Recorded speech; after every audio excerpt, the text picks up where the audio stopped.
Anesthetics. The next point to be covered is the properties of an ideal anesthetic.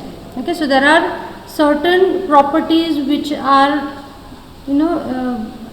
desired by different people who are involved in a surgery when a general anesthetic is used.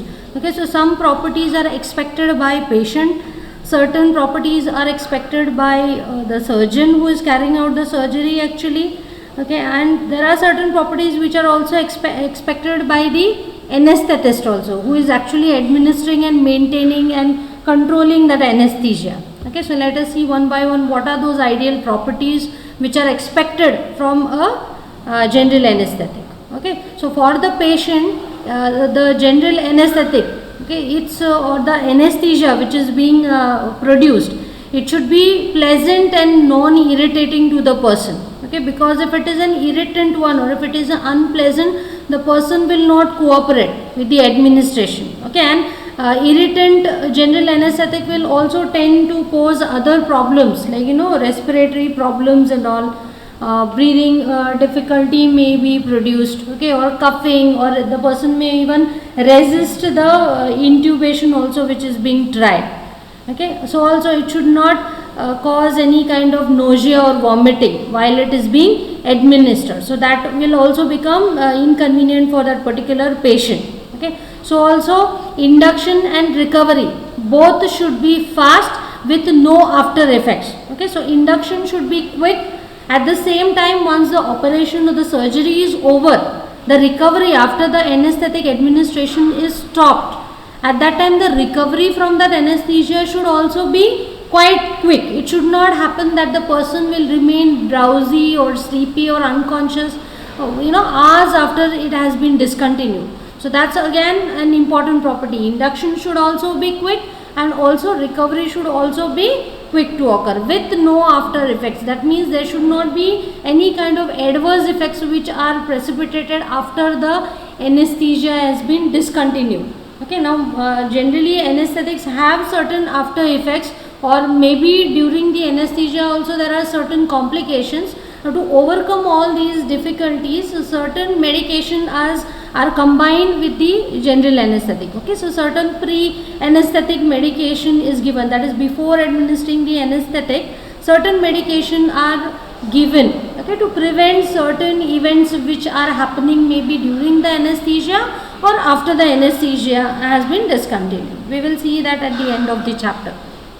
Then coming to the ideal properties of this anesthetic for the surgeon. So what the surgeon is expecting while he or she is carrying out the surgery. Okay, so a general anesthetic should provide adequate analgesia.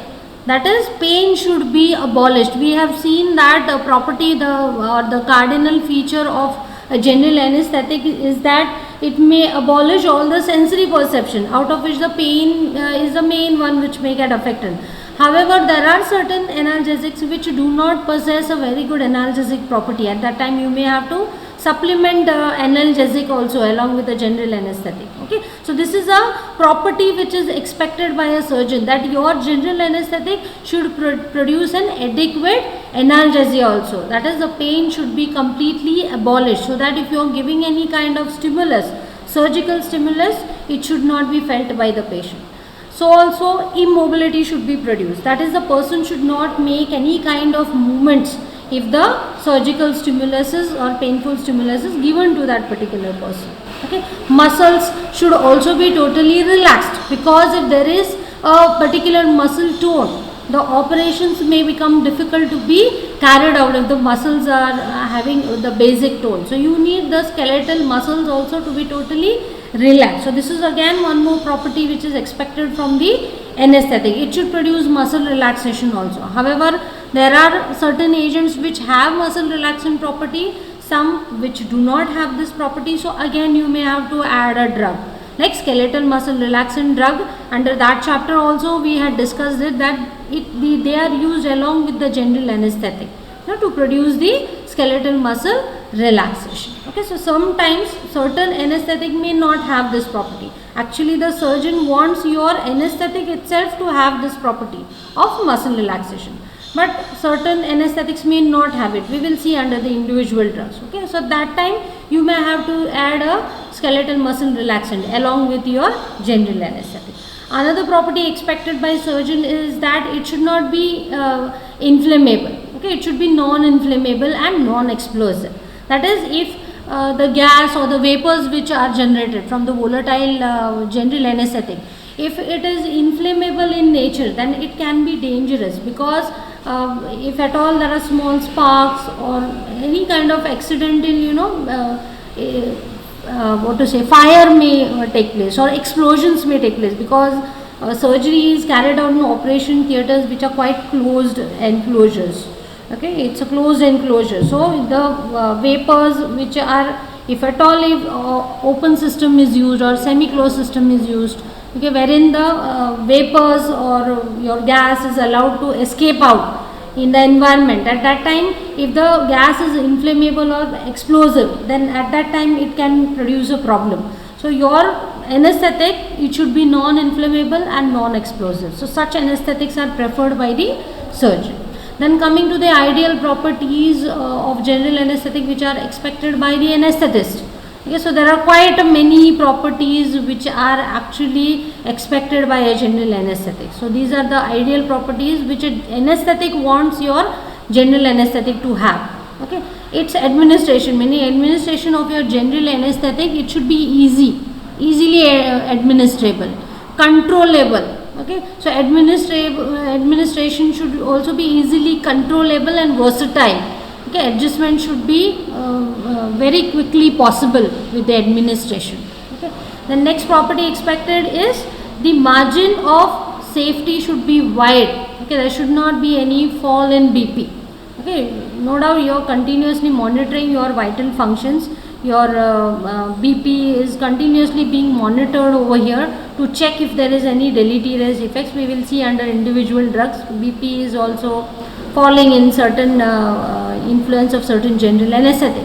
Okay, so as far as possible, it should not affect the BP. No fall in BP should be produced as the depth of anesthesia is increased. So also it should not have effect on the other organs, other vital organs like heart, liver, lungs and so on. Okay, so other organs should not be affected by your general anesthetic. Actually the site of action is in the brain. So it should go, maximum amount of your anesthetic should reach your brain. It should not go to the other tissues, accumulate and start producing toxicity over there.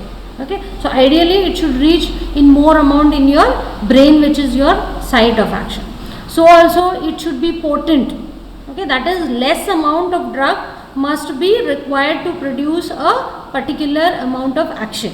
Okay, so it should be potent so that low concentrations are needed over here and the oxygenation of the person does not suffer. This we have seen with your nitrous oxide, which is a gaseous anesthetic which has to be administered in the very high amount. Okay, so because of that high amount of administration, conditions like diffusion hypoxia may take place.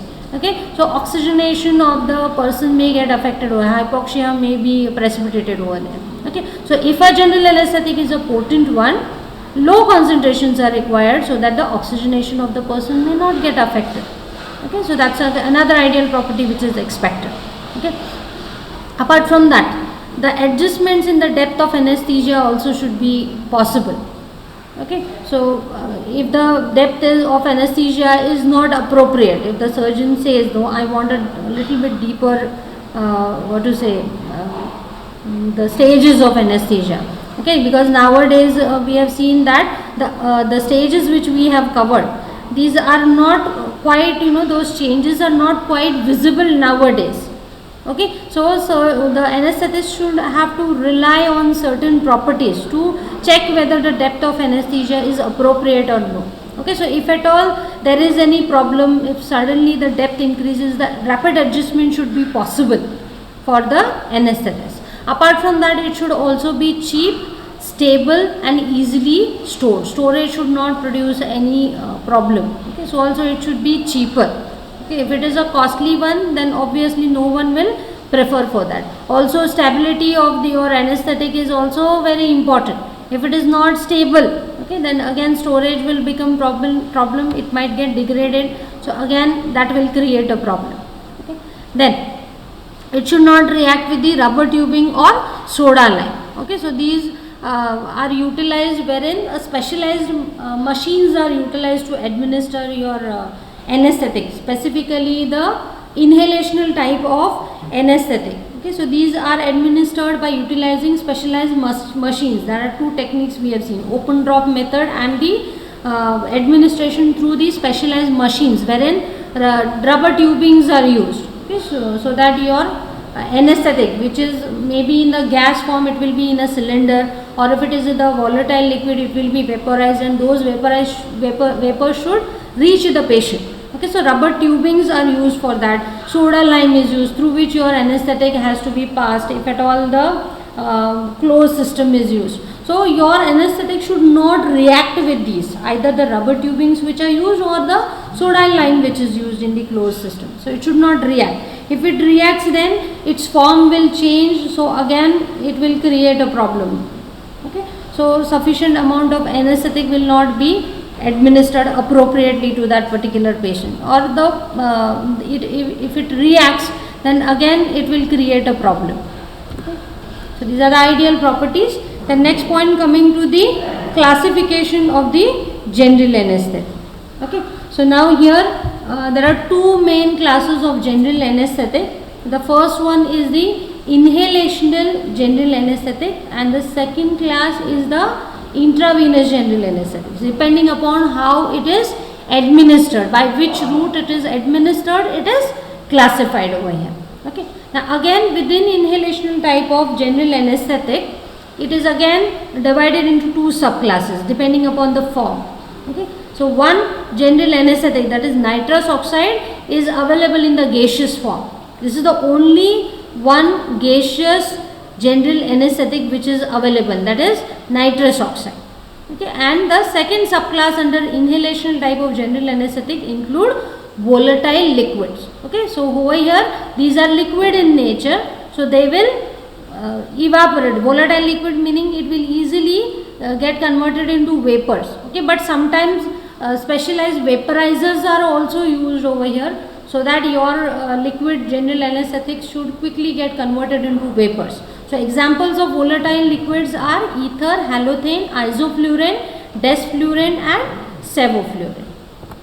Then coming to the second class of the general anesthetic, so here the drugs are administered by intravenous route. Okay, so intravenous general anesthetic are classified separately. Now again over here there are sub-classifications depending upon the onset of action, whether it is quick or whether it takes some time. So accordingly there are fast acting drugs and slow acting drugs. So coming to the first subclass under intravenous general anesthetic, so fast acting drugs include thiopentone sodium and methohexatone sodium, propofol and etomidate. These are the four examples which are used intravenously and they act very quickly. Thiopentone sodium, it's a barbiturate. If you can remember, barbiturates have gone out of use, but thiopentone sodium, it's still used as a general anesthetic, as an inducing agent. Then the second subclass under intravenous general anesthetics are slower acting agent. So slower acting meaning this will take a little bit time for it to show its action. So again slower acting agents are subclassified. Okay. First subclass over here is benzodiazepines. Diazepam, lorazepam, midazolam are the three examples of benzodiazepines which are also used as general anesthetic. Under sedative hypnotics we have covered benzodiazepines in detail. Over there we have seen that sedation, the hypnotic action and the general anesthesia. These actions are just a matter of dose which is administered. The same drug can act as a sedative, same drug in a little bit higher dose can act as a hypnotic drug, meaning it will induce the sleep, and the same drug if you still go in a higher doses can also have general anesthetic property also. Okay, so benzodiazepines are clinically used as general anesthetic. Okay, so examples like diazepam, lorazepam and midazolam under benzodiazepines are used as general anesthetic, slower acting general anesthetic. Then the second subclass under slower acting agents include dissociative anesthesia. This is a specific characteristic type of anesthesia which is produced by this drug ketamine. Okay. Then the third subclass is opioid analgesia. Okay, fentanyl, it's a opioid analgesic. Okay, so this is also used in certain critical procedures to be carried out, specialized procedures which are supposed to be carried out. Fentanyl, which is an opioid analgesic, is also used as a anesthetic. So this is to do with the classification. To start with the first class, that is inhalational anesthetics. Under this, the first example is nitrous oxide, which is the only gaseous general anesthetic which is available. Now let us see what is the pharmacology of this. In detail, we have already seen the kinetics, the mechanism of action. Okay, so all we have covered, diffusion, hypoxia and all, second gas effect, what it is in detail, we have already covered in the earlier classes. So over here onwards, individual drugs will be discussed, wherein its own peculiar properties will be discussed over here. Okay, so mechanism of action will not be covered over here again under individual drugs. Only their ideal properties or uses, all these will be discussed under individual drugs. Okay. So coming to the first one, that is nitrous oxide, which is the only gaseous general anesthetic which is available. Now to see the properties of this gas, it is colorless, odorless, does not have any color or odor, heavier than air, non-inflammable gas. Okay, so this is a plus point, it is non-inflammable, and since it's a gas, it has to be supplied under pressure in steel cylinders. Okay, so also it is non-irritating, so again this is a plus point over here. Okay, so it is non-irritating, so induction will become quite pleasant over here because it does not irritate your air passages. Okay, so adverse effects will not be produced like bronchoconstriction or coughing or resistance of any kind of intubation will not be produced over here. But the problem is that the potency is low. The anesthetic potency over here is low with this particular agent. Okay, so if you can see the MAC, it is 105%. Okay, which means that even pure 100% nitrous oxide if you administer, okay, still it will not produce adequate anesthesia. Okay, without accompanying the hypoxia. Okay, because it has, since its MAC is very high. Okay, that is a very high amount of anesthetic is required to produce anesthesia. So that's why hypoxia will be produced, because we have seen the diffusion hypoxia will be seen with this. Okay, so since it is administered in a very high amount, because the potency of this drug is very low, MAC is 105% with this particular agent. Okay, so over here generally it is used in combination, as we have seen, because of the second gas effect again, because it is low blood solubility, it will get administered very quickly, or because it's low blood solubility, it will induce very quickly. Okay, but high amounts are not supposed to be used. Okay, generally it is used in combination with other drugs. Okay, but even if you use in the amount of 70% along with oxygen, still the person may recall certain events. Okay, so in certain individuals loss of awareness may be produced, but certain individuals may recall what was happening, which is not a ideal property, because your general anesthetic should produce amnesia. The person should not remember what was happening under the anesthesia. Okay, so that's a problem. Okay, another advantage of this nitrous oxide is that it is a good analgesic. Okay, which is an ideal property which was expected. So it's a good analgesic. So good amount of analgesia, loss of pain sensation is produced by nitrous oxide. So there is no need of addition of any additional analgesic along with your nitrous oxide. However, it's a poor muscle relaxant. Okay, so muscle relaxation is not produced by nitrous oxide. So over here you need to add a neuromuscular blocking agent. Okay, so neuromuscular blocking agent is required to be added to your nitrous oxide. I'm sorry, there's a mistake over here. Okay, neuromuscular blockers has to be added over here. Okay, because it has a poor muscle relaxation, and we know that ideal muscle relaxation has to be produced. So that's an ideal property which is actually expected by your surgeon. Okay, but since it's having a poor muscle relaxant property, you may have to add a neuromuscular blocker along with your nitrous oxide. Okay, then onset of nitrous oxide action it is quite quick and smooth. Okay, so induction is quick to occur, so it will act quickly, and also the induction is also smooth. Okay, and recovery is also rapid. Now both of these, induction, recovery, these are rapid because it has low blood solubility. Under the pharmacokinetics we have seen that this is one important factor over there, blood solubility of your anesthetic.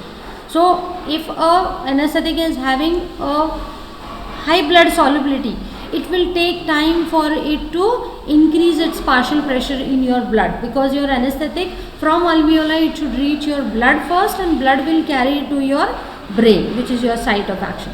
So if the blood solubility is low, it will induce very quickly, because it need not resolve in your blood for its partial pressure to increase. So that's how its induction as well as its recovery, because same factor is governing your recovery also. Both induction and recovery will become faster. Then this we have already seen, that second gas effect and diffusion hypoxia. These two properties are shown only by nitrous oxide, because no other anesthetic is administered in this much high amount as nitrous oxide is administered. So generally when nitrous oxide is administered, it has to be administered along with oxygen also to prevent this hypoxia phenomenon. Okay. Then post anesthetic nausea, this is not marked.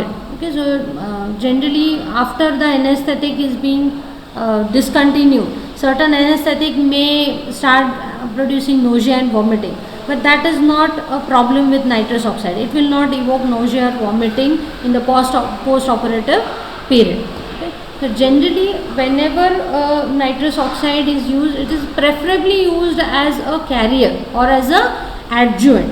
Okay, because it shows its second gas effect. It carries along with it another potent anesthetic at the same rate. Though you are administering another anesthetic at a very small amount, if you can see over here, generally this is the mixture which is preferably administered. 70% of nitrous oxide is given, 25 to 30% of oxygen has to be added to this mixture.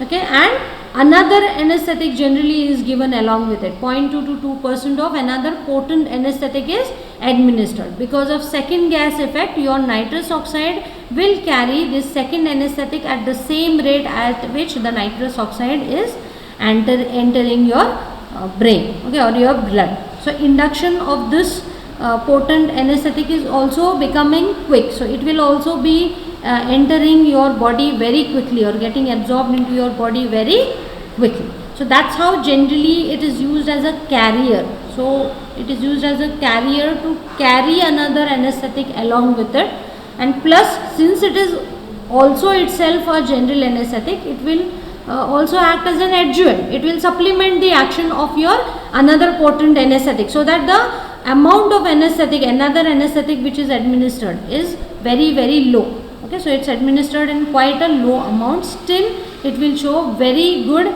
anesthetic property, okay, though it is used in a very small amount. That's because you are combining it with the nitrous oxide.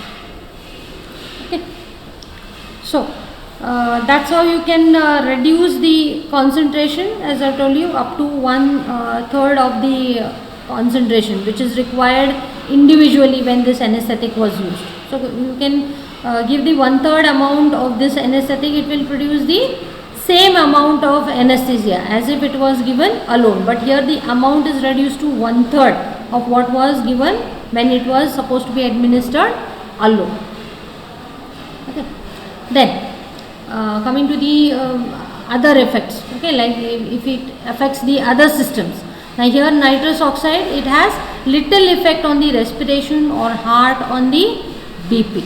Okay, so here your vital functions are quite maintained. It will not have any deleterious effect on your either your functioning of your heart or your respiration or your blood pressure will be quite better maintained when this nitrous oxide is given along with another anesthetic. Okay, so that's why it is preferably used as a carrier gas. It lacks any deleterious effects on your vital functions. Okay, but this is a problem now. Nitrous oxide can expand the pneumothorax. Now pneumothorax is the condition wherein the lungs, they shrink. okay, because of the air entering into the protective layers. Okay, so generally this condition occurs maybe when there is a hole in your lungs, somewhere in your lungs. If there is a gap over there, the air will start filling in onto the outer protective layers and the lung will start collapsing in this particular condition. Okay, so this nitrous oxide can expand, or it can accentuate this condition, okay, called as pneumothorax or any other kind of abnormal air pockets in the body. Okay, so that's a problem with the nitrous oxide. So it should be carefully administered. Apart from being used as a combination, we have seen that it is used along with another potent anesthetic. Okay, so apart from that, it itself can also be used as a sole agent, that is individually alone as a single anesthetic. Also it can be used. Over here 50% of nitrous oxide is administered along with oxygen for certain dental procedures, or maybe obstetric analgesia, okay, that is during the childbirth and all. Okay, so such kind of use is also possible individually when nitrous oxide is used. Okay. So also other advantages is that it is non-toxic to liver, kidney and brain. Okay, so toxicity to your vital organs is low. Okay, it is non-toxic to these vital organs. It will not have deleterious effects on your vital organs. However, if you use this drug for a prolonged period of time, if the administration continues over a longer period of time, it can depress your bone marrow. Okay, bone marrow where your blood cells are being generated, new blood cells are being formed. So bone marrow depression may take place, and peripheral neuropathy also. Okay, so peripheral neurons may also get affected over here. Neuropathy, that is the disease of the neurons. So neurons may get damaged in the periphery. Then coming to the metabolism part, the metabolism of nitrous oxide does not take place. That is, it is not at all metabolized. Under the kinetics also we have seen that except for halothane, other anesthetics do not metabolize. Inhalational type of anesthetic, they do not metabolize. Okay, significant metabolism is not seen. So over here nitrous oxide is not at all metabolized. It is as it is removed out from the body through lungs, that is through exhalation the drug will get excreted out of the body. Then other advantages include it is cheap, so that's why it is used very commonly. So administration is also easier, controllable, less deleterious effects on the other systems of the body, non-toxic to main organs. Okay, and it is also quite cheap. So it is quite commonly used agent, okay, specifically in combination with other potent agent. Coming to the next agent, that is ether or diethyl ether or anesthetic ether as it is called.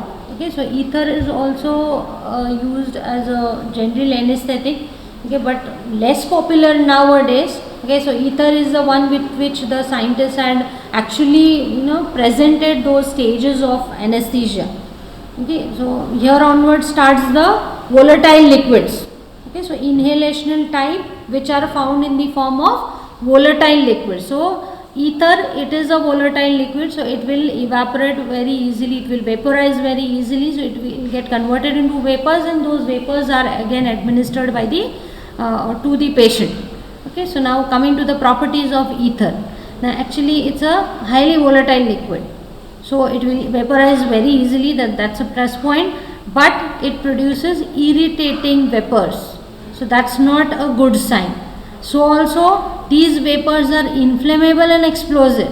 So under the ideal properties which we are expecting, so these are not the ones which we were expecting, right? So it should be non-irritating, non-inflammable, non-explosive. But here this ether, it is producing irritant vapors, so it will irritate the air passages. Also it is inflammable and explosive, so there are chances of accidents if at all it is, and generally it is used by open drop method also, ether. So the vapors will escape into the surroundings, so there may be chances of accidents to be taking place when ether is used. Okay, so generally it is not preferably used nowadays. Okay, with the discovery of other safer agents, popularity of ether has gone down, and no doubt it is still used, okay, in the developing countries, but it is not quite popular, okay, due to several disadvantages we will see, okay, further also. Then Coming to the anesthetic property, it is quite potent, so less amount of drug is required, no doubt, to produce a particular amount of anesthesia. Also, it has a good analgesic property, so this is again a plus point because additional analgesic is not required. Marked muscle relaxation is also produced. That's because it reduces the ACH release from your motor nerve ending. So ACH, which acts as a neurotransmitter, which is actually producing the contractions of your skeletal muscles. So release of this ACH is also reduced, because of which it is having muscle relaxant property also. Again, so all these properties are ideal over here. Okay, so good analgesic, potent anesthetic, also muscle relaxation is seen. So even if competitive neuromuscular blockers are to be administered, their dose has to be reduced to 1/3. So less amount of competitive neuromuscular blockers, that is skeletal muscle relaxants, are required. Less amount is required. Okay, because itself also is having muscle relaxant property. Then this is a problem now. It is highly soluble in blood. Okay, solubility in the blood should not be high. Okay, so less solubility, meaning the induction and recovery will become pleasant and quick. But since the solubility in the blood with ether is very high, so obviously the induction is prolonged and also it is unpleasant. The person may struggle, breath holding may take place, salivation, excessive salivation secretions may increase, especially in your respiratory tract. It may increase the secretions. So all these problems can be solved, salivation and respiratory secretions. These are not ideal because the person is not conscious, he or she is unconscious. So the person will not be able to swallow if at all there is increase in salivation, or if respiratory secretions increase, then it will affect your respiration also. So it is quite dangerous if the secretions increase. So this problem can be solved by administration of atropine as a pre-anesthetic medication is required when ether is given as an anesthetic. So it has to be given atropine to prevent all these secretions, because atropine is an anticholinergic drug, it will reduce the secretions. Okay. So also recovery is slow because the solubility in the blood is high, recovery also will become slow. Then post anesthetic nausea, vomiting and retching. Retching meaning the sound or the act of vomiting. Okay, so nausea, vomiting will be produced. Marked nausea and vomiting will be produced with ether. So maybe antiemetics have to be given as a pre-anesthetic medication over here. Then if you can see the effect on BP and respiration, these are quite well maintained, okay, because of reflex stimulation and high sympathetic tone.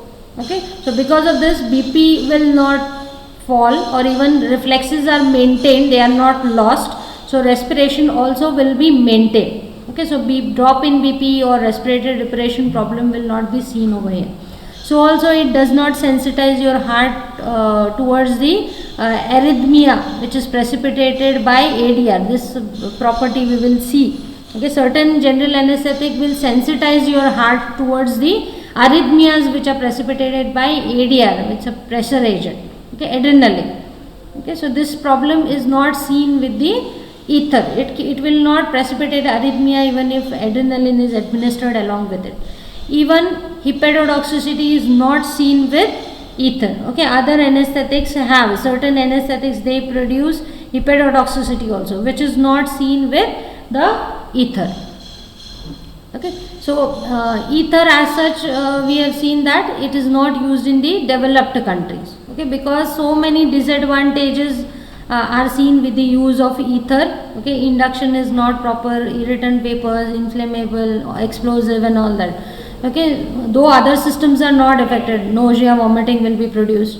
Okay, so that's why developed countries have already switched over to the other anesthetics, though they are costly, but still their properties are quite ideal. Okay, so developed countries have already stopped using this ether. However, still ether is being used in developing countries because it is quite cheap. Okay, easily available, cheap, and can be given by open drop method, meaning specialized equipments are not required. So that's how it is quite popular. Even now in certain remote areas, ether is still being used. Okay. Then coming to the next drug, that is halothane. This is very important. Halothane, or it is also known as fluothane. This is also a volatile liquid, but it is having sweet odor, and also the vapors which are generated are non-irritant and non-inflammable. So these are the advantages over ether. Okay, we have seen that it has irritant vapors and inflammable and explosive, but that is not a problem with halothane. Even the solubility, if you can consider, if you compare with ether, see, try to focus on the point of difference between the two anesthetics. So questions may be asked like to compare and contrast between ether and halothane. So you should be able to differentiate what are the differences between the two. Now over here with halothane, the solubility in the blood is also intermediate, no high solubility in the blood. So induction is quick and pleasant, and even the recovery will also be quick once the administration is stopped. So also it is a potent anesthetic. Ether is also a potent anesthetic. This one is also a potent anesthetic, so that less amount is required over here, and precise control over the administration is also required over here, because it's a potent anesthetic. So little increase may increase the markedly increase the depth of anesthesia. So over here, precise, you should have a precise control over the administration, because it's a potent anesthetic. Less amount is required for induction. 2 to 4% amount of halothane is sufficient, and for maintenance, once induction is done, lower amount of anesthetic may be continued further. 0.5 to 1% of halothane may be continued, okay, in the form of vapors. Over here, specialized vaporizers are utilized to convert it into vapors, and it is administered. Okay, so same drug can be used to induce as well as maintain the anesthesia throughout the procedures which are supposed to be carried out. Then it is not a good analgesic or a muscle relaxant. Okay, so this is a problem. It does not have analgesic property, or it does not have any muscle relaxant property. Okay, so additional analgesic have to be administered, or a muscle relaxant also have to be administered. But while administering a neuromuscular blocker, you should be careful, because it can potentiate the action of competitive neuromuscular blocker. Okay, so you should be careful while administering. You should have lower doses of your competitive neuromuscular blockers, because it will potentiate or enhance the action of these competitive neuromuscular blockers. Okay, then its action on your heart are also quite deleterious, if you can see. Okay, halothane, it causes a direct depressant action on your myocardial contractility. Okay, so it will depress the myocardial contractility, that is the contraction of the heart is decreased by halothane. That's because it is reducing the intracellular calcium ion concentration. You are already aware of that. Calcium ions are required for the contraction of your cardiac muscles. Okay, so over here, halothane is reducing the intracellular availability of your calcium ions. So that's how it is reducing the myocardial contractility. So obviously, because of reduction in the myocardial contractility, cardiac output also will be reduced. So as the anesthesia deepens, it will go on reducing the cardiac output. Because contractility is reduced, cardiac output, the amount of blood which is pumped by your heart, will go on reducing. Okay, then BP starts falling. Okay, so as you initiate the anesthesia, BP starts falling. Okay, so hypotension will be produced. Okay, so and as you go on deepening the anesthesia, it will parallel the depth of anesthesia. That is, as you increase the depth of anesthesia, the fall in BP will also go on increasing. Okay, then it also shows the vasodilatory property. Okay, certain peripheral vascular beds, okay, in certain areas will dilate, vasodilatation is produced. Okay, but total peripheral resistance, this is not reduced. Okay, significant reduction in the total peripheral resistance is not produced. Okay, that is it is not effectively dilating your arterioles and all. Okay, then heart rate. this is also reduced. Okay, so BP drops, cardiac contractility is dropping, so because of that cardiac output is also falling, and heart rate, this is also reduced. Okay, so heart rate is also reduced, that's because of the vagal stimulation. Okay, so vagal nerve, it reduces the heart rate. So because of this vagal stimulation, heart rate drops, that is bradycardia is produced. So also other reasons include direct depression of the SA nodal automaticity. So the automaticity of your SA node of the heart is also reduced. Okay, so because of that, less number of impulses will be generated. Okay, so again less number of impulses, meaning again heart rate will reduce. So also another reason for reduction in the heart rate is lack of baroreceptor activation, even if the BP is falling. Okay, so we have seen that BP falls, right? So when generally what happens when BP falls, automatically there will be the system will increase your heart rate, so that your increased heart rate will start pumping more amount of blood. Okay, and it will bring your blood pressure to normal. Here you can see BP is falling, cardiac output is also reducing. So generally what happens is, as a compensatory mechanism, heart rate will increase. This we have already covered in your anatomy in your cardiovascular system. So whenever BP falls or cardiac output is reduced, automatically your heart rate will increase, so that it will cope up with all these effects which are taking place. But over here, though BP falls, cardiac output is reducing, still heart rate is not increasing, heart rate is reduced. Now why it is happening? Because your baroreceptor activation is not taking place.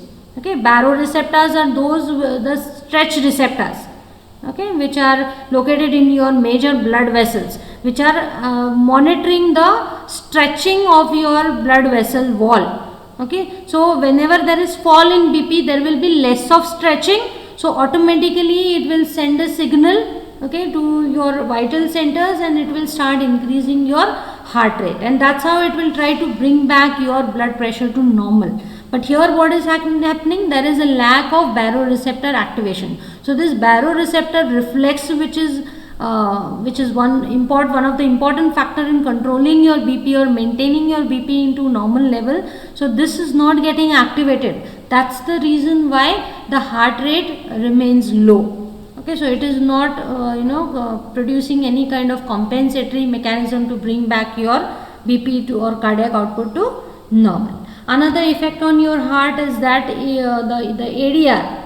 Okay, so it will sensitize your heart towards the arrhythmogenic tendency of ADR. So there will be more chances of precipitation of arrhythmias when ADR is given along with your halothane. So it is quite dangerous. Arrhythmias may be precipitated. So those individuals who are already at the risk, you are supposed to avoid this ADR combination. Okay, sometimes like if BP drops, pressure agents, okay, if it all has to be given along with, it should not be tried with ADR, okay, because it has arrhythmogenic tendency.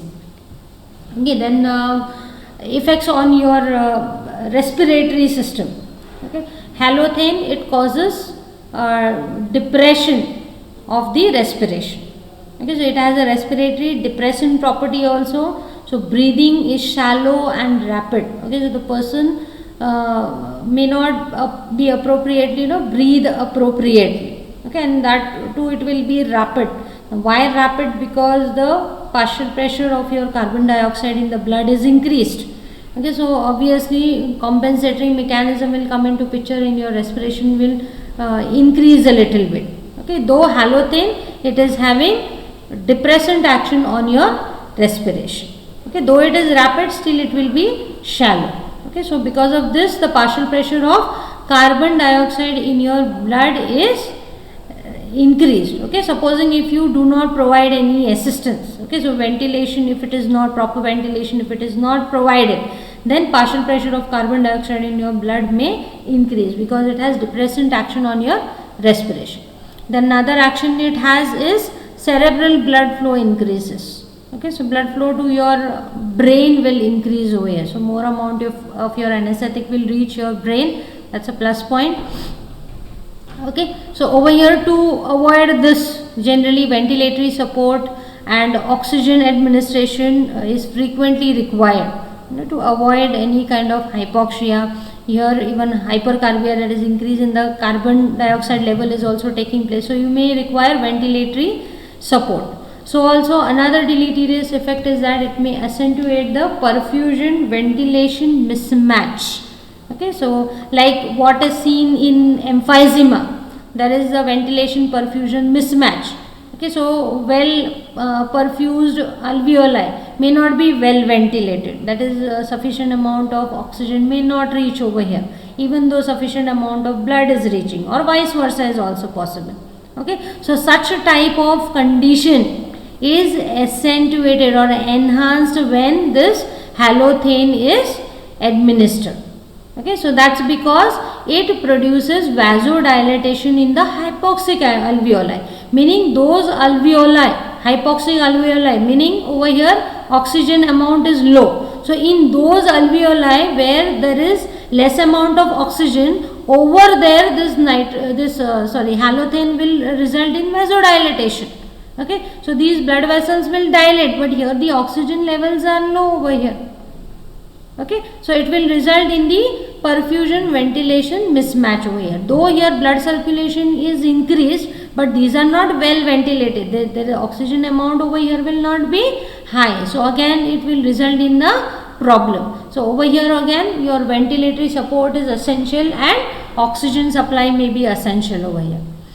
Then coming to the other effects, these include pharyngeal and laryngeal reflexes. These are abolished early, and even coughing is suppressed. Okay, so any kind of intubation at all has to be carried out, so that will not be resisted. Coughing is not produced because laryngospasm is not produced. Okay, even the bronchi are dilated. So all these are a plus point when the person is asthmatic. If that patient is suffering from asthma, then these are not ideal properties. If there is laryngospasm which is taking place, the person will suffer from breathing difficulty. Okay, if bronchi, so if the bronchi constrict, okay, then it will be a problem in an asthmatic patient. Okay, so because of these, reflexes are lost, coughing is suppressed, and even the bronchi are dilated. So this is a plus point when halothane is administered to asthmatic. Okay, so it is preferred in those patients who are asthmatic. Then coming to the other effects, it also inhibits the intestinal and uterine contractions. Okay, so since it is inhibiting the contractions of the uterine muscles, it is used in assisting the external or internal version during late pregnancy. Now external or internal version during pregnancy, meaning here if the baby's position is not ideal at terms, that is at the time of delivery, the baby should be in a specific position, that is the head of the baby should be positioned downwards. Okay, so in certain cases the baby doesn't acquire that position. So in such cases external or internal version is done, that is the baby is turned in to obtain that ideal position for the vaginal delivery. Okay, so for that purpose halothane may be utilized as an anesthetic to carry out this procedures in obstetrics. Okay, but if at all it is used during labors, it can prolong the delivery. Okay, so that is a problem, and also it can increase the postpartum blood loss, that is the blood loss after the delivery. It may increase if this halothane is used for this purpose. So that's a problem actually with the use of this halothane for these techniques of version. Okay, then coming to the effects on the kidney, urine formation is decreased. Okay, during halothane anesthesia, when halothane is used as an anesthetic, urine formation is increased. Now why urine formation will be it will be decreased. Okay, so why it will be decreased? That's because BP falls. We have seen in the effects on the cardiovascular system that the BP falls. So when there is low BP, obviously what will happen to your GFR, glomerular filtration rate also will be low, and the urine output, it depends on the GFR. Okay, so if the GFR, glomerular filtration rate, is low, obviously the urine output also will be low. Apart from this, hepatitis occurs, okay, in rare susceptible individuals. So this is not a common side effect, okay, but it is rarely seen, and that too in susceptible individuals. In those, if there is any problem with the liver, hepatitis may be precipitated with the repeated use or the prolonged use of this drug. Okay, and probably this hepatitis is produced or it is precipitated because of one of the metabolite of halothane, because halothane is the only one general anesthetic which is metabolized very effectively. Okay, so this metabolite of halothane which is generated, it will cause some chemical or immunological injury to your liver, and that's how hepatitis may be precipitated. Then another condition which may be precipitated by halothane is malignant hyperthermia. Okay, so this is a rare kind of side effect which is shown by this halothane, and it is shown only in the susceptible individual. This is not a common adverse effects which is seen. So in those individuals in whom this specific calcium channel is abnormal, okay, now this calcium channel which is found on sarcoplasmic reticulum, okay, so this is a renodyne receptor calcium channel. Okay, so this calcium channel which is found in sarcoplasmic reticulum of your skeletal muscles, so this is abnormal.